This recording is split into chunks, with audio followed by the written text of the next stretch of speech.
વિક્રમ સંવત 2080 મહાવદ ચોથ તારીખ 28/2/2024 બુધવાર. ભગવાન શ્રી હરિ ગઢપુરમાં બિરાજે છે. એ વખતે ઘણા બધા વિધર્મી લોકો સ્વામિનારાયણ સંપ્રદાયના મૂળિયા ઉખાડવા માટે ઘણા પ્રકારના જુદા જુદા વ્યૂહ રચતા હતા.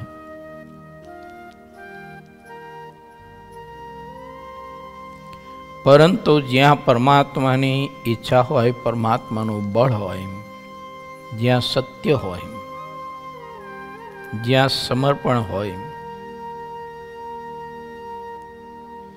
ત્યાં વિધર્મી લોકોનું બળ કંઈ કામ આવતું નથી. આ બધી કથાઓથી આપણે સૌ કોઈએ એ સમજ પ્રાપ્ત કરવી રહી કે દેશકાળ તો બદલાતા રહે છે, સમય બદલાતો રહે છે, માનવ પ્રકૃતિ બદલાતી રહે છે. માટે કોઈ સમયે સાંપ્રદાયિક કોઈ ઉપાધિ આવતી હોય કે હોય અને લોકો તરે તરેનું વિચારતા હોય, બોલતા હોય, કંઈ કરતા હોય, તો કોઈ દિવસ ભગવાનના ભક્તે ઉદાસ ન થવું, નિરુત્સાહી ન થવું અને આનંદથી પરમાત્માની ભક્તિ કરવી. નરસિંહ મહેતાના જીવનમાં આપણે ડોક્યું કરીને જોઈએ તો લોકોએ વિરોધ ઓછો કર્યો છે એમનો. નરસિંહ મહેતાને સત્સંગ મિટાવા દેવા માટે, એમને પરેશાન કરવા માટે લોકોએ પોતાની જેટલી શક્તિ હતી એટલી બધી જ અજમાવી છે અને તે શક્તિને સરકાર સુધી પણ પહોંચાડી છે. પદાધિકારીઓ સુધી તે શક્તિને પહોંચાડી અને ઘણા બધા પ્રયાસો કર્યા છે અને પદાધિકારીની શક્તિઓને પણ આ ભક્તોને પરેશાન કરવા માટે થઈ અને કામે લગાડી છે. આવા બધા ઇતિહાસો આદિ અનાદિથી છે.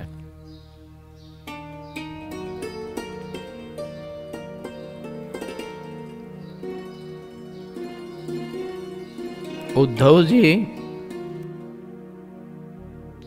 વિદુરજી, અંધક, અક્રૂર, ગર્ગાચાર્ય આ બધા ભાગવતના પાત્રો છે. દેવકી, વસુદેવ, ઉગ્રસેન મહારાજા આ બધા જ ભાગવતના પાત્રો છે. ભગવાન વ્યાસજીની કલમે વિધર્મી લોકોથી એમને જે પરેશાનીઓ થઈ એ બધું ચિત્ર ભાગવત જેવા લખાણું છે. વિના પ્રયોજને આકાશવાણીના સંદેશાથી સગી બેનને સગા પોતાના બનાવીને કેદમાં કરે, સગા પોતાના બાપને પણ કારાવાસમાં પૂરે. ઉદ્ધવ, અંધક, વિગદુર, અક્રૂર, ગર્ગાચાર્ય બહુ જ પવિત્ર દિલ હતા, કોમળ દિલ હતા. પરંતુ એ બધાને નજર કેદ રાખ્યા કંસે અને કંસના સાગરીતો. કંસને આ લોકોની વાતો બધી જુઠ્ઠાણી વાતો હવે, બધી જ ઊભી કરેલી વાતો, જુઠ્ઠાણી વાતો એના કાને નાખ્યા જ કરે ને ઓલો ઉસ્કારેલાયો જ રહે. જેમ અગ્નિ બળતો હોય અને એમાં કોઈ ઈંધણ પીરા જ કરે ત્યારે અગ્નિ બુઝાતો નથી.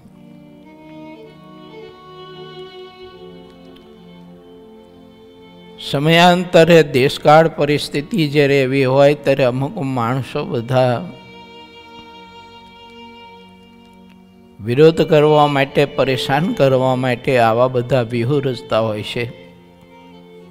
ઘણીવાર તો એવું બનતું હોય છે કે માણસ આપણો કહેવાતો હોય, ભગવાનનો આશ્રિત કહેવાતો હોય, પરમાત્માની ભક્તિ કરતો હોય, બીજા પાસે ભગવાનના ગુણ ગાતો હોય, અને એના એ જ માણસ પાછો પરમાત્માને અને સંતો ભક્તોને પરેશાન કરવા માટે અનેક પ્રકારના વ્યૂહ રચતો હોય. મહારાજના સમકાલીન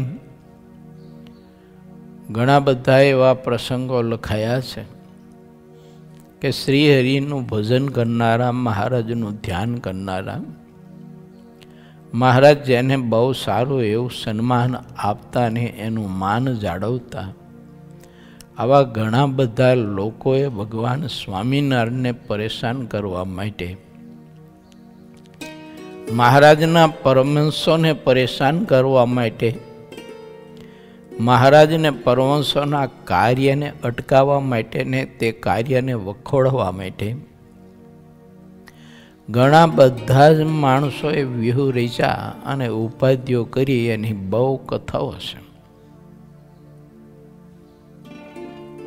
રામાયણનો કાળ આપણે જો લઈએ તો ભગવાન મર્યાદા પુરુષોત્તમ ભગવાન રામજી આ ધરતી ઉપર પ્રગટ થયા. ભરત જેવો સંત પ્રગટ થયો, લખન જેવો સંત પ્રગટ થયો, સીતાજી જેવી એક મહાપવિત્ર સતી આત્મા ધરતીમાંથી પ્રગટ થાય, દ્રૌપદીજી જેવી યજ્ઞકુંડમાંથી પ્રગટ થાય, 5 પાંડવો જેવા કુંતી થકી એક પવિત્ર મા થકી પ્રગટ થાય. અને એ બધાના જીવનમાં તમે જુઓ તો કેટલી બધી પરેશાની કરનારાઓએ પરેશાની કરી છે, અને એ બધા જ કુટુંબીઓ જ હતા, કોઈ પારકો નહોતો.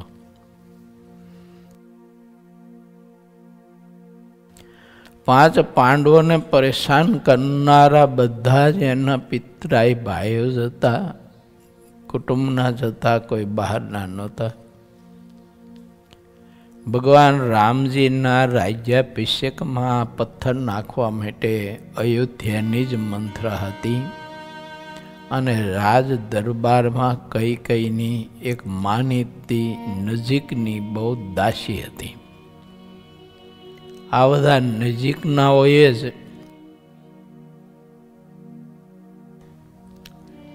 ન કરવાની ઉપાધિઓ કરી છે, અને તે ઉપાધિઓ સતને સતત ચાલુ રાખી. પછી એને ઓલવાવા ન દીધી. ઉપાધિ રૂપી આગ એ લોકોએ ઓલવાવા ન દીધી, સતત ને સતત ચાલુ રાખી. ક્યાં સુધી કે પોતાના મૃત્યુની વેદિકા ઉપર સૂતા ને ત્યાં સુધી ચાલુ રાખી. અને દુર્યોધને તો મરતા મરતાય પણ અસ્વસ્થતામાં પોતાનો મિત્ર એની પાસે 5 પાંડવોના મસ્તક માગણી કરી અને 5 પાંડવોના નિર્દોષ બાળકોના મસ્તક કપાયા. આ બધો પરિવાર જ હતો. અને મહારાજના વખતમાં મહારાજના ગુરુ ભાઈઓ જ હતા, રઘુનાથ, મેઘજીત વગેરે વગેરે બધા મહારાજના વડીલ ગુરુબંધો હતા. મહારાજને ગાદી જ્યારે રામાનંદ સ્વામીએ આપી ત્યારે મહારાજના મૂળિયા ઉખેડી નાખવા માટે રઘુનાથ દાખે ઓછી સેવા નથી કરી અને ઓછી ઉપાધિ નથી કરી. મહારાજમાં જોડાયેલા હરિભક્તો, મહારાજમાં જોડાયેલી શ્રદ્ધાવાળા આત્માઓને એ મહારાજમાં સે શ્રદ્ધા તૂટી જાય ને મહારાજને સંત હરિભક્તોનો અભાવ ગુણ આવી જાય, એના માટેની પ્રવૃત્તિ રઘુનાથ આદેકે બહુ કરી છે. બહુ એટલે બહુ. ગામડે ગામડે ફરી ફરી અને ભગવાન સ્વામિનારાયણના વિરોધમાં, મહારાજના કાર્યના વિરોધમાં, એના સંતોના વિરોધમાં, એના સંતોના કાર્યના વિરોધમાં લોકોને ઉશ્કેરી અને બહુ એને આવી અનિષ્ટ પ્રવૃત્તિઓ કરી છે. દાદા ખાચરને ને મહારાજને વારંવાર છાશવારે ઉપાધિ ઊભી કરીને દુઃખી કરવા માટેનું કામ દાદા ખાચરના અને મહારાજના બહુ જ નજીકના જે ભક્તો કહેવાતા હતા એને જ બધી ઉપાધિઓ કરીશ. આ બધું આદિ અનાદિથી ચાલ્યું આવીશ. એટલે સિદ્ધાનંદ સ્વામી આ કથાથી આપણને પવિત્ર સદવિચાર આપે છે કે કોઈ દેશકાળને અનુસરીને કોઈ વ્યક્તિના સ્વભાવના કારણે તમને ઉપાધિ આવે તો સત્સંગમાંથી કોઈ દિવસ તમે નિરુત્સાહી ન થતા. પ્રથમના 74ના વચનામૃતમાં મહારાજે આ વાત લખી છે. કોઈ પણ પ્રકારના આવા સંઘર્ષો જ્યારે આવે અને લોકોનો બોલવાનું તરેનું સંપ્રદાયનું બોલતા હોય, ઈષ્ટદેવનું બોલતા હોય, પરમહંસનું બોલતા હોય, ભક્તોનું બોલતા હોય, ભગવાન સ્વામિનારાયણના સિદ્ધાંત ઉપર બોલતા હોય, આવું વગેરે થતું હોય, આપણા જીવન ઉપર કોઈ બોલતું હોય, લખતું હોય, વગેરે કરતા હોય લોકો. પરંતુ ભગવાનના ભક્તને એ સાંભળી જોઈ વિચારી અને ક્યારેય પણ ભગવાનની ભક્તિમાંથી પીછેહઠ ન કરવી. પરમાત્માને ભજા કરવા, પ્રભુની ભક્તિ કર્યા કરવી. એ લોકો એનું કામ કરે, આપણે આપણું કામ કરીએ.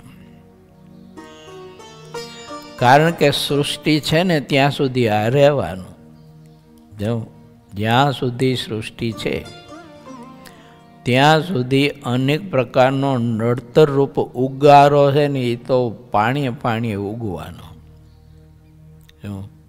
ચોમાસામાં વરસાદ થાય ને ત્યારે ખેડૂતો ખેતરમાં કપાસિયા, મગફળી વગેરે જે કંઈ વાવેતર કરે તો એ વાવેતરમાં નડતરરૂપ થવા માટેનો ઉગારો છે ને એ ઓલા પહેલાં ઉગવાનો અને એ ઘણા બધા જથ્થામાં ઉગવાનો. કપાસિયો એક જ હોય, કપાસનો છોડ એક જ હોય, અને એની આજુબાજુ એને નડતરરૂપ થવા માટેનું ઘાસ છે ને એ તો ઘણું હોય. અને ખેડૂતો યુગોથી જ્યારથી ખેતી કરતા આવ્યા છે ત્યારથી એ નિંદામણ કરતા આવ્યા છે. એમ છે ને આપણી નિંદા કરનારો સમાજ તો આદિ અનાદિથી હશે જ, હોય જ, કર્યા જ કરે, એનું કામ કર્યા કરે. એ કોઈ દિવસ એ માર્ગથી પાછો ન વળે. ગમે તેટલો માર ખાય ને, ગમે તેટલો દુઃખી થાય ને, ગમે તેવી પીડા ભોગવે, પણ તોય કામ મરવું અને કામ મારું, આવું એનું જીવન સૂત્ર હોય છે. ભગવાન કૃષ્ણે દુર્યોધનને કહ્યું કે દુર્યોધન, હવે તો 5 પાંડવો ઇન્દ્રપ્રસ્થ વસાવી અને એના પગભર ઉપર જીવન જીવે છે, તો હવે તો શાંતિથી જીવવા દે, હવે તને શું વાંધો છે? ત્યારે દુર્યોધને કહ્યું કે કૃષ્ણ, મને વાંધો એ છે કે 5 પાંડવો આ ધરતી ઉપર જ્યાં સુધી જીવતા છે ને એનો વાંધો છે. એ આ ધરતી પર જીવતા ન હોવા જોઈએ, એનું અસ્તિત્વ ન હોવું જોઈએ.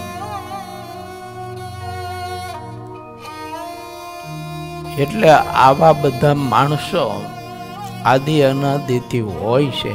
કોઈ પણ સંપ્રદાય, કોઈ પણ સત્સંગ, કોઈ પણ સંત, કોઈ ઈષ્ટદેવનો આરાધક હોય, ઉપાસક હોય, રામનો હોય, કૃષ્ણનો હોય, ભોળાનાથનો હોય, ભગવાન સ્વામિનારાયણનો હોય, કોઈ માતાજીનો ઉપાસક હોય, કોઈ દેશભક્ત હોય,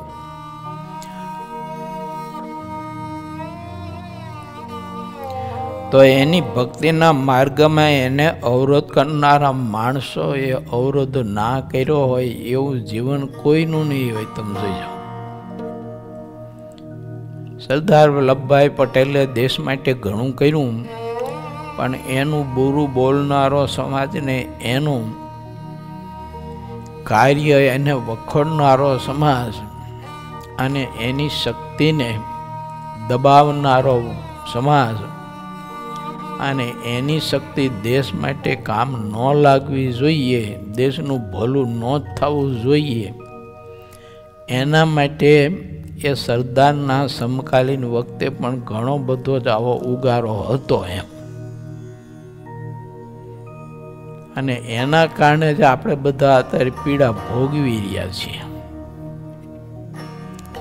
એ વખતે સરદારને જો સાચો ન્યાય આપવામાં આવ્યો હોય ને તો અમુક પ્રકારની જે પીડાઓ છે ને એ ન હોય તો અત્યારે આપણો દેશ શાંતિથી માનવ સમાજ બધો જીવન જીવતો હતો.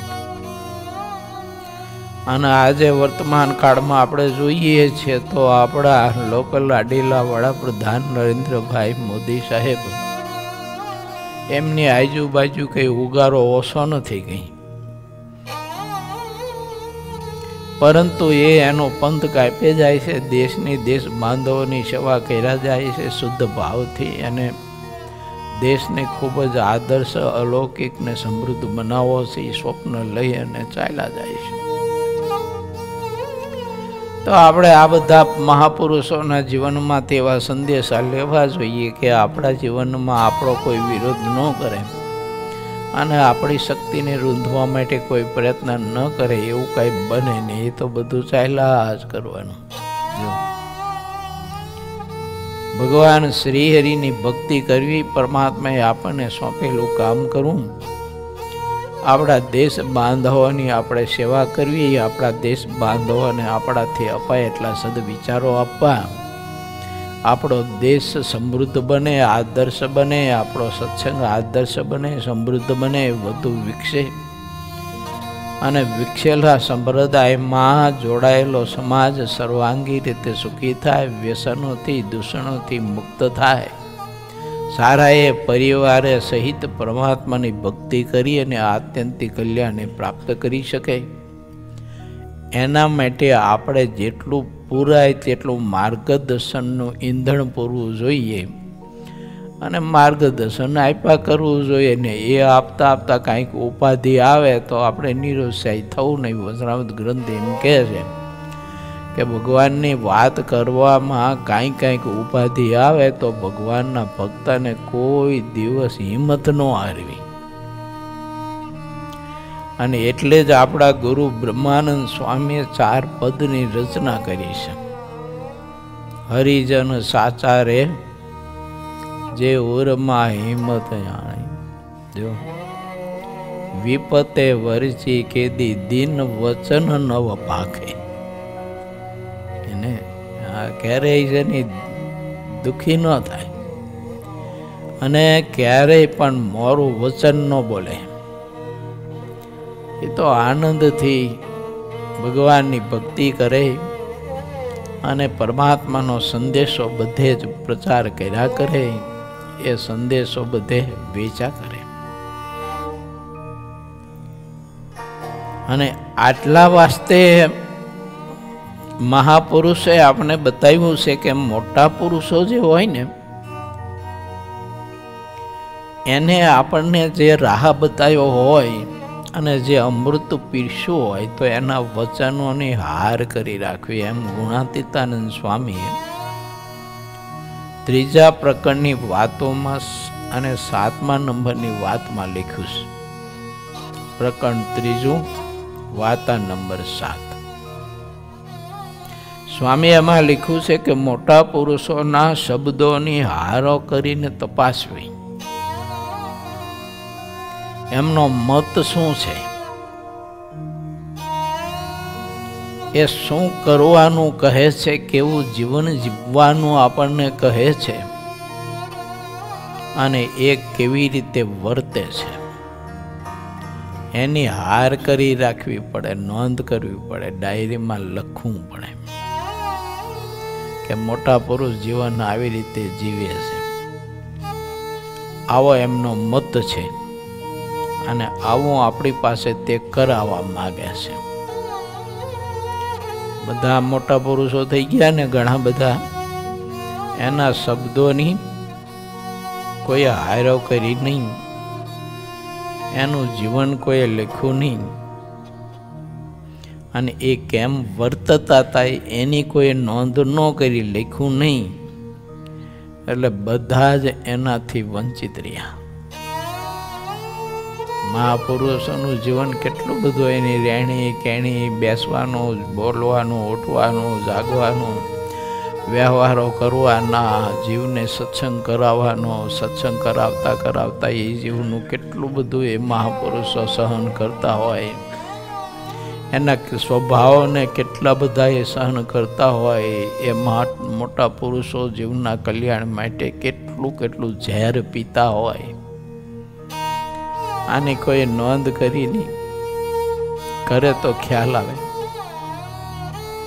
કે મોટા પુરુષોને મહારાજને વિશે, સત્સંગને વિશે ને ભક્તોને વિશે કેટલો બધો મમત્વ હોય છે અને કેટલી બધી પ્રીતિ હશે કે બધું જાણતા હોવા છતાંય, સમર્થ હોવા છતાંય પણ તે જીવનું બોલેલું સહન કરતા હોય, એનું વિચારેલું સહન કરતા હોય, એના તરફથી ઉપાધિઓ ઊભી કરેલી સહન કરતા હોય. પાછું બધું જ જાણતા હોય કે ઉપાધિનો કરનારો આ જ છે, તો એના પ્રત્યે પ્રેમ, કરુણા, લાગણી, સ્નેહ, દયા કોઈ દિવસ ઉઠાવે નહીં. કેટલી બધી મોટપ કહેવાય મહાપુરુષોની. મહારાજે તેમાં લખ્યું છે પ્રથમના 27માં કે સમર્થા થકા ઝરણા કરવી તે બીજા કોઈથી ન થાય, આવી સાધુતા હોય તે કરી શકે. આ તો અઘરો વિષય છે. આ એ પોતાનો ભાઈ કે પોતાનો દીકરો કે પોતાનો બાપ છે ને, એ જો હરિયું કૈરાત કરતો હોય ને, કૈરાત કરતો હોય ને, તો સગો દીકરો બાપને ઉડાડી દે.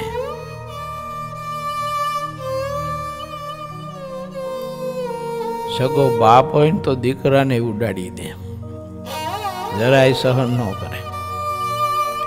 એ ભગવાનના પરમહંસો સહન કરે આપણું બધું. આપણે લીલા બધી જાણતા હોય પાછા.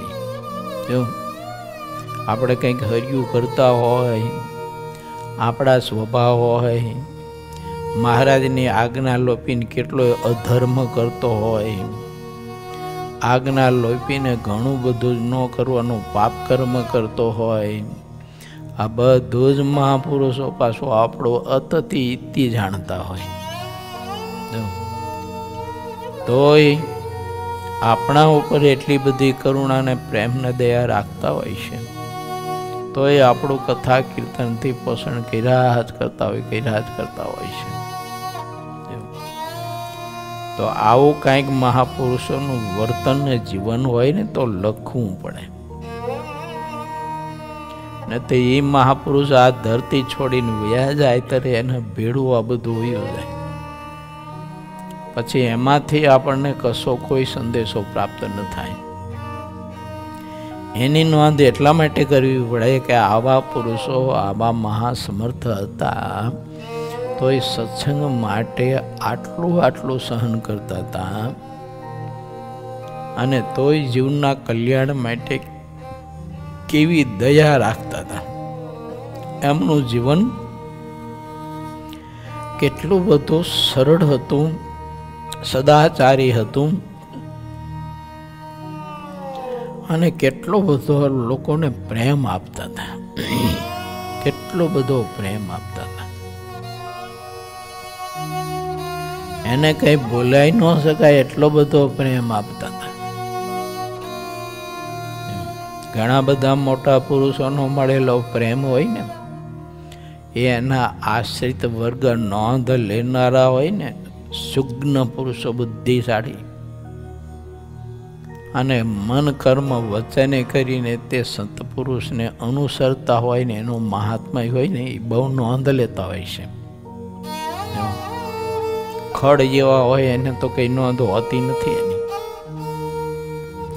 પણ એ પુરુષો બહુ નોંધ લેતા હોય છે કે ઓહો કેવા મોટા પુરુષ, મારું બધું જાણે, તોય મને કેટલો બધો પ્રેમ આપે, કેટલો બધો પ્રેમ આપે. એવા મોટા પુરુષ તોય બોલો મને ડીશ ગોઠવી દે, પતરાવડી મૂકી દે, મને પીરસે, મને જમાડે.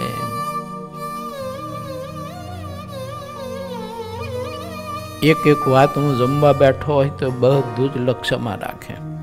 આને છાશ બાકી છે, આને પાણી બાકી છે, આને આ બાકી છે, આ બાકી છે, તો પોતે જાતે એને પાણી આપે, છાશ પીરસે, ભોજન પીરસે. એ જમી રહ્યો હોય તો ઓલાને ખબર હોય ન હોય તો ઊભો થઈને હાલતો થયો હોય તો એ જમ્યો હોય ત્યાં પછી સત્પુરુષ પાછું કચરા પોતા કરે. ચરાડવામાં શાસ્ત્રી સ્વામી શ્રી ગોપાલચરણ દાસજી સ્વામી જ્યારે મહંત પદે હતા ત્યારે બપોરનો સમય હોય ને તો કોઈ હરિભક્તો 2-5 પછી આવ્યા હોય, જમવાનું બાકી હોય તો સ્વામી પૂછે કે જમવાનું શું છે? તો કે બાકી છે. સારું, જાઓ ઉતારે જઈને જરાક ફ્રેશ થતા હો. એ ફ્રેશ થવા જાય. સંતો બધા બપોરનો સમય હોય, 1-1.5 વાગ્યો હોય એટલે આરામમાં હોય શિષ્યો બધા. સ્વામી પોતે જાતે શાક સુધારીને વઘારી અને રોટલી કે ભાખરી કરી કે પૂરી બનાવીને પછી 30-30 હરિભક્તોને જમાડતા. એ જમીન વયા જાય ત્યારે સ્વામી ત્યાં ચોકો કરતા. એની બધી પતરાવડીઓ એઠી બધી છે એનું ઉપાડી અને કચરા પેટીમાં નાખતા. આ અક્ષર નિવાસી સદગુરુ શાસ્ત્રી સ્વામી શ્રી ગોપાલચરણ દાસજી સ્વામીની વાત હું કરું છું. એ જ રીતે આપણી ગુરુ પરંપરાના પરમહંસોની વાત તમને કરું તો હરિનારાયણદાસ સ્વામી કેવા સમર્થ સંત, અને આવનાર હરિભક્તોને જમાડે, એના પતરાવડા ઉપાડે, એનો એઠવાડો સાફ કરે, અહીંયા કચરા પોતા કરે. આવી રીતે હરિભક્તોની સંભાવના કરે. અને એ પાછો કોઈ સમાજ એવો હોય કે એનો વિરોધ કરનારો અને એને ગાયડું દેનારો સમાજ હોય પાછો, અને એને પાછો એટલો ને એટલો પ્રેમ આપે. ઓહો, આવો આવો ભગત, આવો આવો, લો બેસો, જમો, એમ કરીને ભાવથી પાછા જમાડે. આવા મોટા પુરુષની આવી રહેણી કેણી કે દયા કે પ્રેમ કે કરુણાનું વર્તન લખવું જોઈએ આપણે. સંપ્રદાયમાં ઘણા બધા જેવા મહાપુરુષોના પ્રસંગો છે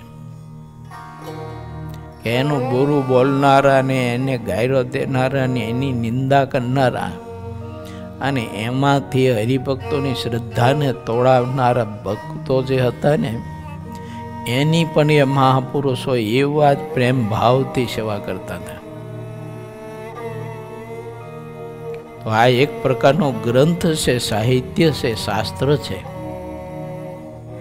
મારે ને તમારે એવા મોટા પુરુષ જ્યારે આપણને મળે ને તો આ શીખવું જોઈએ કે એના જીવનની આવી આપણે નોંધ લેવી જોઈએ.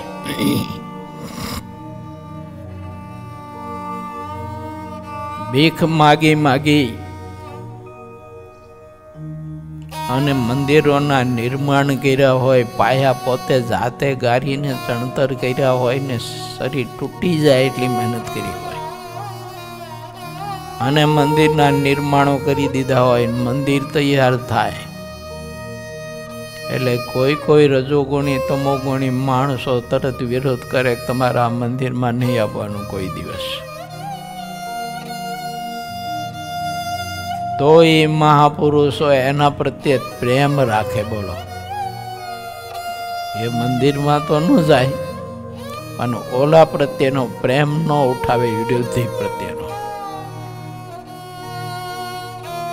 માણસમાં એટલી અકલ હોતી નથી કે આપણા કલ્યાણ માટે આ મહાપુરુષે ભીખ માગી માગી માગી માગી અને આપણને આ મંદિરની આવી રીતે વ્યવસ્થા ભગવાન ભજવા માટેની ગોઠવી દીધી છે. તો આપણે સેવકરામ ન થવાય, પણ તોય પહેલો સેવકરામ એ જ થાય. બોલો, આપણો વિરોધ કે આ ન જોઈ, મંદિરમાં નહીં આવવાનું તમારે.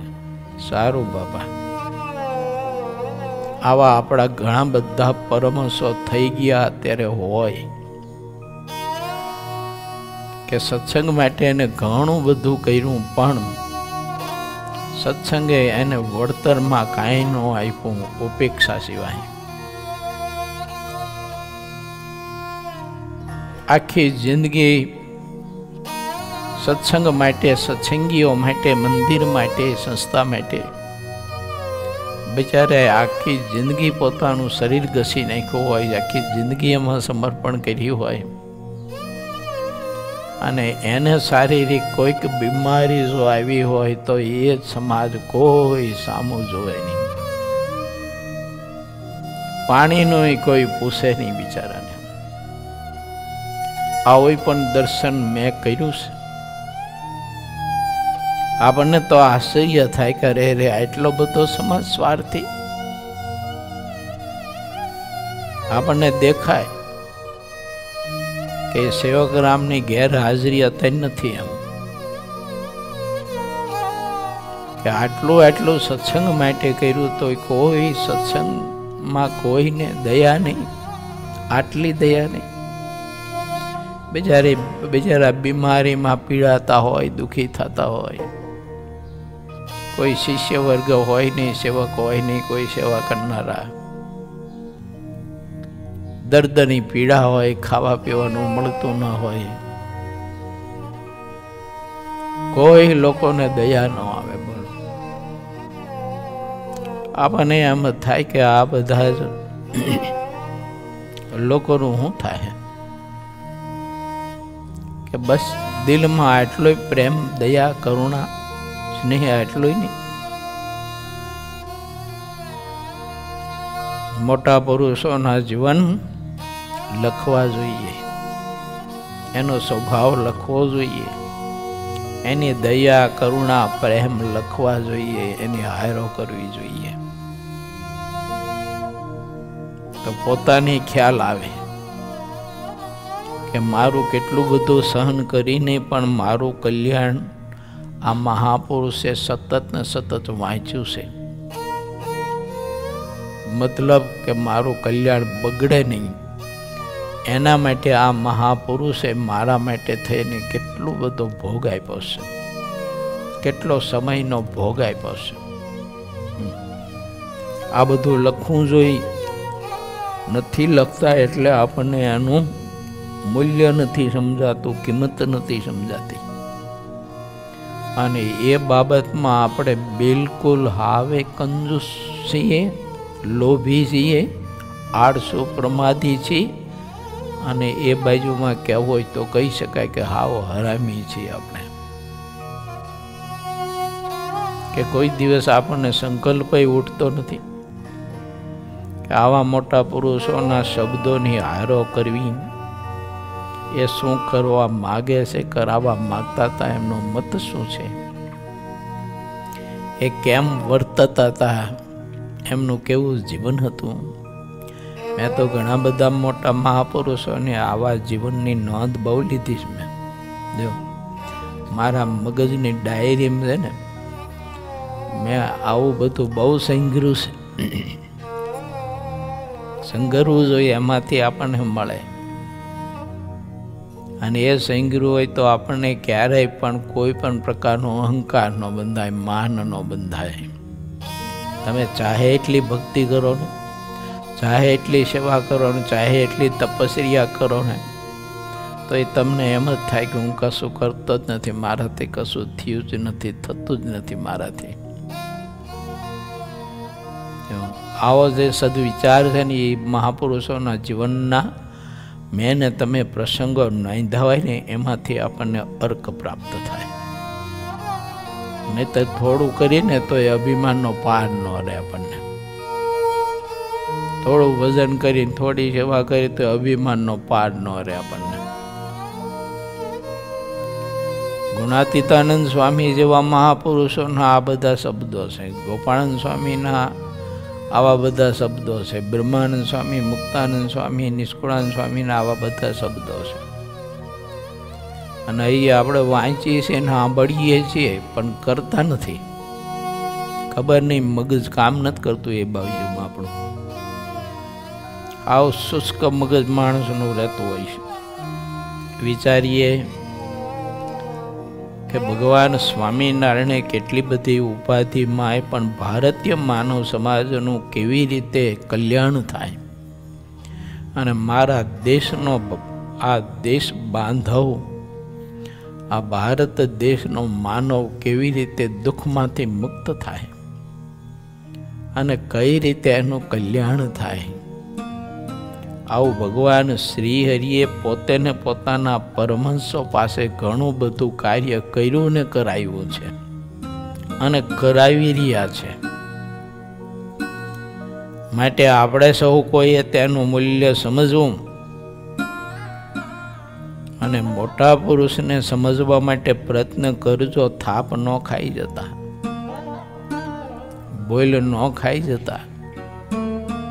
કોઈએ આપણા ઉપર થોડો ઘણો ઉપકાર કર્યો હોય ને તો એને મત બોલીએ જો, અને જરૂર પડે ત્યારે એને મદદ કરીએ. આપણે દેહ પ્રેમ કરુણા આવે ઉઠાવી ન લેવા, સ્વાર્થી ન થવું. એવું અમુક સ્થાનમાં લોકો પદાધિકારીઓ સ્વાર્થી થયા ને એટલે સ્થાન બધા હાવ નિશ્ચિત થવા માંડ્યા, નિશ્ચિત થયા. નહીતર સ્થાન તો બધા એના એ જ હતા. તેમાં ત્યાગ, વૈરાગ, ભક્તિ, પ્રેમ, કરુણા, દયા, સ્નેહ, સાધુતા, નિત્રતા હતા.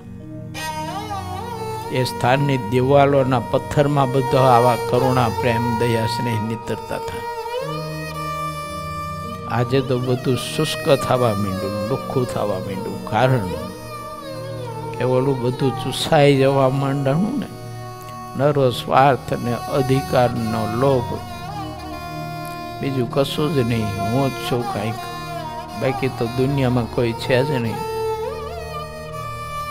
આવા બધા કારણોસર બધું મેં કહ્યું ને તેમ પ્રેમ, દયા, કરુણા, સ્નેહ, મહારાજે બાંધેલી મર્યાદાઓ, સત્સંગ કરવાની રીત, સત્સંગ કરાવવાની રીત, ભગવાનનું ધ્યાન ભજન કરવાની રીત, ધ્યાન ભજન કરાવવાની રીત, આ બધી ચૂસાવા માંડી. બધું હાવ લુખું થવા માંડ્યું. માટે આપણે વિચારવું કે મારા ઠાકોરજીએ કૃપા કરીને જો મને આપ્યું છે આવું, તો આપણે વિધર્મી ન થવું. એટલે આપણે ધર્મી છે પાછા આપણે જ વિધર્મી થઈ અને આપણા હોય એનો જ આપણે વિરોધ કરીને આપણાની જ શક્તિને આપણે રૂંધીએ ને આપણાની શક્તિને તોડી ફોડી નાખવા માટેના આપણે થાય એટલા પ્રયત્નો કરીએ. હે, આ પ્રવૃત્તિથી ઠાકોરજી કેવો રાજી થાય, ભગવાનની મૂર્તિનું સુખ કેવું મળે. ચાહે એટલું ભજન કરે, ચાહે એટલી કલાકો ભજનમાં બેહે તો મૂર્તિનું સુખ થોડુંક આવે. ભજન થાય કદી ન થાય. આ બધાની વાત છે, ત્યાગી ગૃહસ્થની, નાના મોટાની, ગુરુ ચેલાની, બધાની વાત છે. નકરી ચેલાની નથી, ગુરુની પણ વાત છે. એમાં સમજાય તો, સ્વીકારાય તો. ચાલો એ જ કથામાં આપણે આગળ પ્રવેશ કરીએ. પોર 19મો, તરંગ 23મો. શ્રી હરિએ લોકોને કહ્યું ત્યારે વિસલ ગઢવી પેલા અધર્મી પાસે જવા માટે તૈયાર થયા. વળી શ્રી હરિએ લોકોની આગળ ફરી વાર વાત કહી કે અમે કોઈનું કાંઈ બગાડતા નથી. તેને તો તમે સૌ જાણો છો. અમે કોઈની આગળ જોર જુલમથી કાંઈ વાત કહેતા નથી. જે લોકો અમારી પાસે આવે છે તેની આગળ અમે શુભ વાત કહીએ છીએ. જે કોઈ પણ બાબત હોય છે તે શીખવવામાં આવે ત્યારે જ આવડે છે. શીખ્યા સિવાય કોઈ બાબત આવડતી નથી. માણસનું સુધરવું તો ઘણું કઠિન છે, એવી ને બાબત. આવા લોકો છે ને એ ગમે તેટલો માર ખાય પણ તોય સુધરે નહીં, સ્વભાવ ન સુધારે એનો. એ એના સ્વભાવ પ્રમાણે બધા નખરા કર્યા જ કરે. પણ આપણે એમાંથી એવું લેવાય ખરું કે આવો ધંધો આપણે કરાય નહીં. શા માટે? તો આપણે તો ભગવાન સ્વામિનારાયણના આશ્રિત છીએ, એના દાસ છીએ, એના ભક્ત છીએ. માટે આપણે તો પ્રત્યેક ઉપર દયા, કરુણા, પ્રેમ, સ્નેહ આપણે ગાઈડ દેનારો હોય અને આપણું બુરું બોલનારો હોય ને તો એના ઉપર એ દયા, સ્નેહ, કરુણા તો ઉઠાવી નહીં. વિવેક રાખવો ચોક્કસ, એનાથી દૂર રહેવું, એના પેચમાં આવવું નહીં. પણ ઠાકોરજીને તો પ્રાર્થના કરવી જ, પ્રભુ તમે આને સદબુદ્ધિ આપજો, જેણે કરીને એનું કલ્યાણ ન બગડે, અને હવે પછી આવી પ્રવૃત્તિ છોડી દે તો બીજાને કઈડે ન ચડાવે. એવી તમે પ્રભુ એને સદમતિ આપજો. આમ ઠાકોરજીને આપણે પ્રાર્થના કરવી, અને એવી પ્રાર્થના કરી હોય એનું નામ કહેવાય દયા. તો એ દયા ન ઉઠાવી કોઈ દિવસ. બાકી વિવેક તો રાખવો પાછો, કે એવા ખડ માણસો હોય ને કૂટનીતિના, એનાથી દૂર રહેવું. આ કોઈ દિવસ એની ઝપટમાં ન આવવો જોઈએ. એકાદી વખત ઝપટમાં આવ્યા ને તો આપણને ગમે તેમ કરીને ગૂંચવાડી દે અને તકલીફ ઊભી કરે. કારણ કે સ્વાર્થી માણસોને કોઈ સાથે પ્રેમ, કરુણા, સ્નેહ, દયા હોય જ નહીં. દિલમાં દયાનો છાંટોય ન હોય ને સ્વાર્થી માણસને.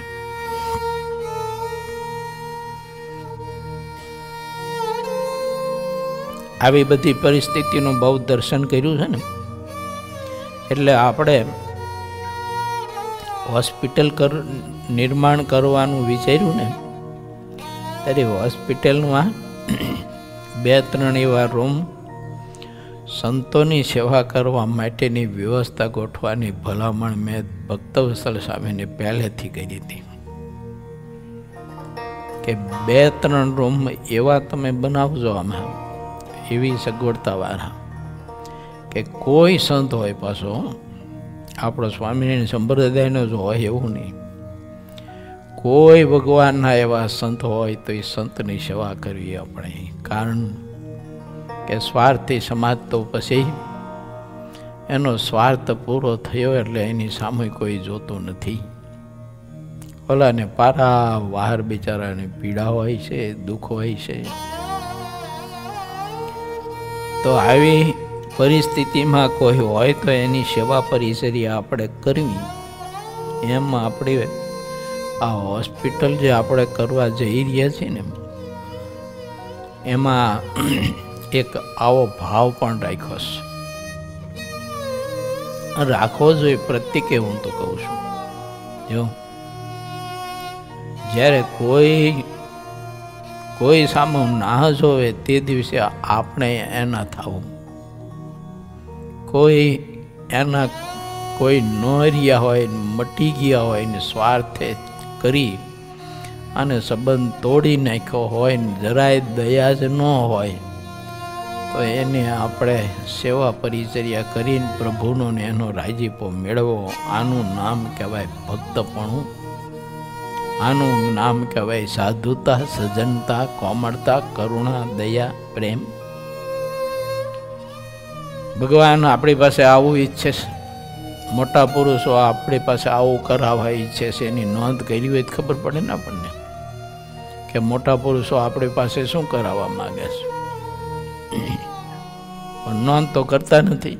આવા 800ના પીર આપણને થોડું ઘણું કંઈ જ્ઞાન થઈ ગયું હોય તો એ જ્ઞાનમાં મિથ્યા કરીએ. જો અને વધુ કેમ હું જ્ઞાની થઉં, વધુ જ્ઞાની હું કેમ થઉં, એમ મિથ્યા કરે. એટલે કંઈ જ્ઞાની નથી થવું. સાનો મને પડ્યો રહે ને એક બાજુ ભગત થા. પહેલા ભગવાનનો ભક્ત થા, પછી જ્ઞાની થવા માટેના દોડ કરજે, નહીતર ઊંધા કાને પડી શેઠો.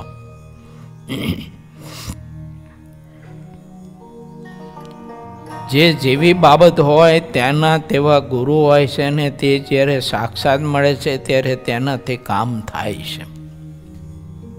જેટલા મનુષ્ય કહેવાય છે તે જ્યારે સાચી વાતનું જ્ઞાન પામે છે ત્યારે જેનાથી મોક્ષ થાય તે જ બાબત પ્રથમ કરવાની છે એમ સમજાય છે.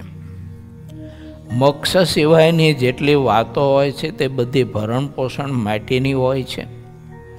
જ્યાં સુધી આ શરીર રહે છે ત્યાં સુધી બધી વ્યવહારિક બાબત ઉપયોગમાં આવતી દેખાય છે, પણ તે મોક્ષમાં ઉપયોગી થતી નથી. આ લોકમાં મનુષ્ય જેટલું મન, વાણી અને શરીરથી પાપ કરે છે તેનું ફળ જમપુરીમાં જમદૂતો જરૂર પૂરેપૂરું આપે છે. જીવના જેવા પાપ હોય છે તે પ્રમાણે જમના દૂતો બધું દેખે છે. જેવું પાપ હોય તેવું તેનું ફળ દે છે, અને જેવું પુણ્ય હોય તેવું ફળ તેને આપે છે. ત્યાં અદલ નીતિ ચાલે છે, બીજા કોઈનું ત્યાં જોર ચાલતું નથી. મનુષ્યના દેહમાં જીવ જેવું વર્તન કરે છે તેવું તેને ફળ પ્રાપ્ત થાય છે. અને મનુષ્ય પાપ માર્ગથી ડરતો રહે છે તેને જેમ તેટલી મદદ કરે છે, પણ જે પાપ માર્ગથી ડરતો નથી તેને તો જમ મદદ કરતા નથી. જીવને જમ જે રીતે મદદ કરે તેવી વાત તે પ્રમાણે કરવી જોઈએ. નીતિની વાતમાં સુખ રહ્યું છે અને તેમાં દુઃખ રહ્યું છે. અમે મનુષ્યને નીતિ બતાવીને અનીતિ દૂર કરાવીએ છીએ, એવી વાત જે અમે કરીએ છીએ તેમાં ખોટું શું છે? મહારાજ આ બધી વાત કરી રહ્યા છો. અનીતિ કેવી છે અને નીતિ કેવી છે તે પ્રશ્ન તે અધર્મીને તમે પૂછશો, તેનો ઉત્તર કેવો આપે છે તે તમે જોઈજો. બંદૂક લઈને કેટલાક મારવાડીઓને અમને ડરાવવા માટે બોલાવેલા છે એને. જે લોકો મને મારવા આવ્યા છે તેને અહીંના લોકો રસોઈ આપે છે, ને માણસ કેવા છે તે અમને તે કાંઈ સમજાતું નથી. બોલો, મહારાજને મારો આ બધા આવેલા એને પછી પાકા સીધાની રસોઈ આપીને સંભાળે. એમાંથી બધો બહારનો સમાજ હતો એવું નહોતું, અંદરનો સમાજ હતો ઘણો બધો.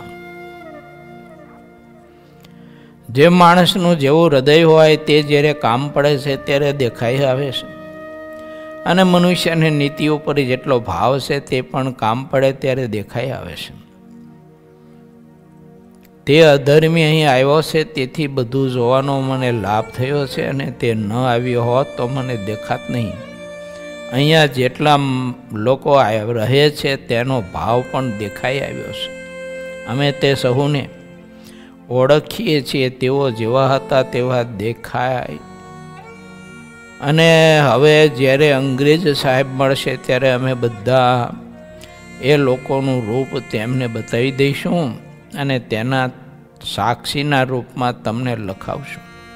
પછી ભલે તમે ચાહે તેમ બોલો, જેવી વાત બની છે તેવી તેમને અમે કહી દઈશું. ત્યારે લોકો બોલ્યા કે અમે જઈને તેને સમજાવીએ છીએ, અને જો તે ન સમજે તો પછી આપ જે કહો તે વાત કરવાની રહેશે. તે સમયે ગઢપુરમાં રહેનારા એક વિસલ ગઢવી હતા. તે બોલ્યા, મહારાજ,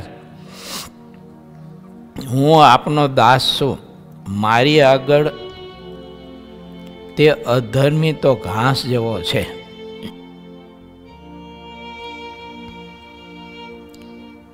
માટે એ બધી રીતને તો હું જાણું છું. આજ રાતે તે ચાલ્યો જાય તેવો હું જઈને કોઈ ઉપાય રચીશ. કારણ કે ખોટાની આગળ ખોટી વાત કરીએ તે તેને મનાય છે. જે સાચો માણસ છે તેની આગળ સાચી વાત કર્યા સિવાય તેને માન્યમાં આવતું નથી. આ જગતનો એવો એક ધારો છે અને તે વિના કોઈ વાત પાર પડતી નથી. પછી હું તે અધર્મીને ગાયબ કરી દઉં છું, પછી તે ક્યારેય જાણ્યામાં આવશે નહીં. તેવો મારી પાસે મંત્ર છે, તેને આપ દેખો. મંત્રને જાણ્યા સિવાય કરોડો ઉપાય કરો તો પણ બ્રહ્મ રાક્ષસ જાતો નથી.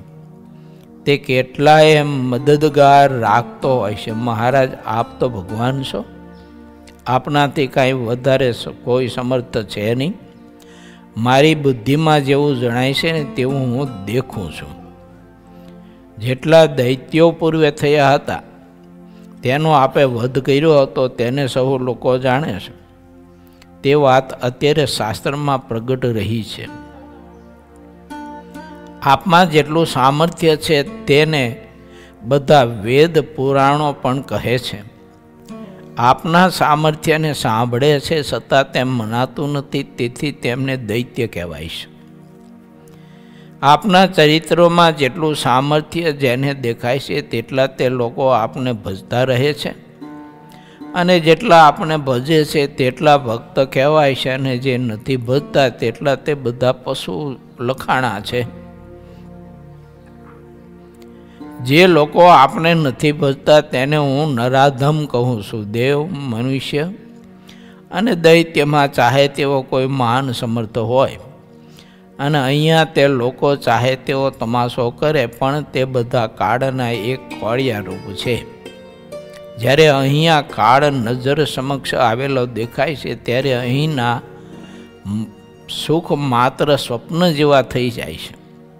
જ્યારે માણસના શરીરમાં કોઈ અસાધ્ય રોગ થાય છે ત્યારે તેને મન બધા જ ભોગોથી ઉદાસ થઈ જાય છે.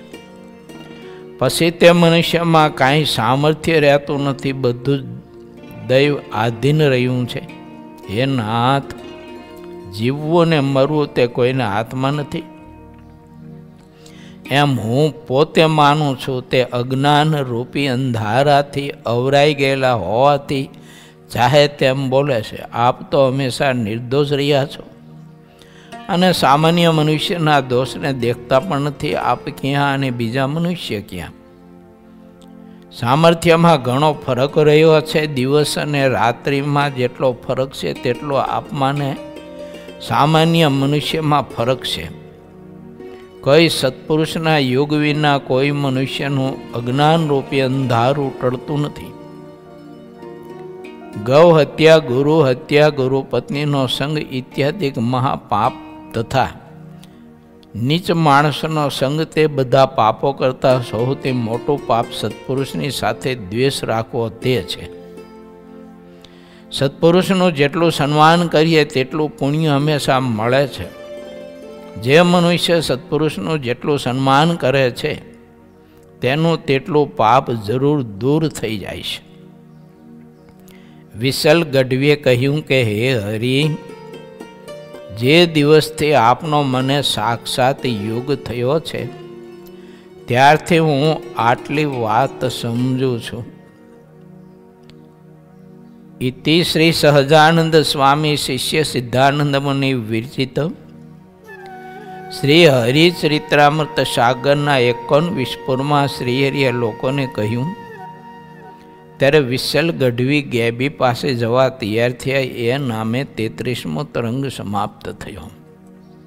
કેવો સત્સંગ કર્યો હોય છે, કેવી ભક્તિ કરતા હશે આ વિશલ ગઢવી, કે ભગવાનને ભગવાનના પરમહંસોની યથાર્થ પોતે સમજી શક્યા, એમના કાર્યને એમના મતને યથાર્થ સમજી શક્યા. ઘણો બધો સમાજ એવો કૈડું મગ જેવો હતો કે ભેડો રહેવા છતાંય પણ એ કૈડું મગ ચડ્યા નહીં. મતલબ કે ભગવાન સ્વામિનારાયણને તે પરમહંસોના મતને દયા, પ્રેમ, કરુણાને સમજી ના શક્યા.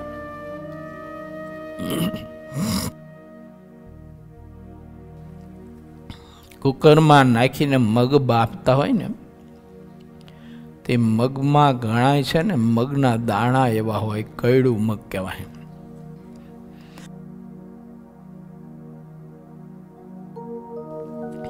તમારું કુકર તૂટી જાય પણ ઓલો કૈડું મગ તો એમના દાંત કાઢતો હોય, ચડે બીજા બંધાય એમ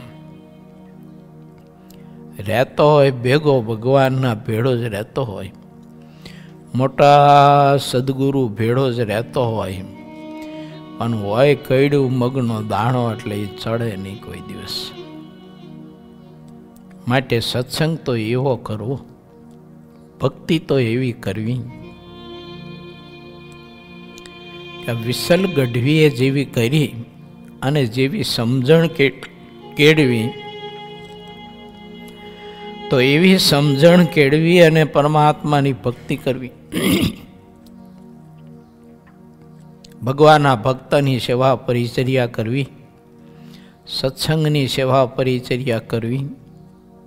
માણસે ક્યારે સ્વાર્થી ન થવું, માણસે ક્યારે દંભડોળ ખોટા કરવાની, અને પરમાત્મા જે રીતે રાજી થાય, રીઝે અને પ્રભુને ગમે, મોટા પુરુષો રાજી થાય, રીઝે અને ગમે એવું આપણે સહુ કોઈ જીવન જીવીએ તો સત્સંગ મેળો છે એનું મૂલ્ય આપણને સમજાયું કહેવાય.